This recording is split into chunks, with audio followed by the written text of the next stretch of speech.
देखिए जब पाकिस्तान टीम हारती है ना, स्पेशली किसी भी इवेंट में, चाहे T20 का वर्ल्ड कप हो, चाहे ODI का हो, उसमें सर्जरी शुरू हो जाती है। किसकी सर्जरी होती है? सिर्फ प्लेयरों की।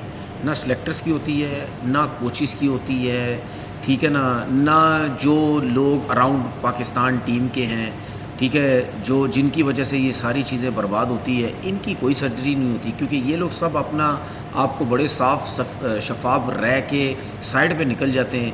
अभी आपको कहीं नज़र आ रहा होगा कि कोई ना कोई सिलेक्टर जो है वो रिज़ाइन दे रहा है, तो ये जो भी सिलेक्टर रिज़ाइन दे रहा है इसको पकड़ो, बोलो भाई इधर आओ, रिज़ाइन दे के कहाँ जा रहे हो भाई, आप लोगों ने ये टीमें सेलेक्ट की है। तो फ़ाइन ज़रूर इन लोगों के ऊपर होनी चाहिए, ये एक चीज़। दूसरी चीज़, अभी बांग्लादेश के लिए जो ODI की टीम अनाउंस होनी है, सुनने में ये आ रहा है कि यार हो सकता है शायद बाबर आजम टीम के अंदर नहीं है, फ़लाना प्लेयर टीम के अंदर नहीं है। तो मेरा सवाल ये है कि अगर बाबर टीम के अंदर नहीं होता तो उसकी तो ODI की परफॉर्मेंस बहुत अच्छी है। अभी श्रीलंका के ख़िलाफ़ जो होम सीरीज़ हुई थी उसमें तो 100 किया था। तो हम क्या यही सोचते हैं हर प्लेयर के लिए, चाहे बाबर हो चाहे कोई भी हो, अगर उसकी T20 की परफॉर्मेंस अच्छी नहीं है तो क्या उसको वनडे से भी बाहर कर देना चाहिए? फिर मैं बाबर की जब बात करता हूँ तो फिर लोगों को तकलीफ़ होती है कि यार हर टाइम ये बाबर की बात करता है। मेरे ख़्याल में अगर मैं वनडे की बात कर रहा हूँ ना, तो फिर लोगों को तकलीफ़ नहीं होनी चाहिए, क्योंकि वो खुद भी चाहते हैं कि बाबर आज़म ODI की टीम में होना चाहिए।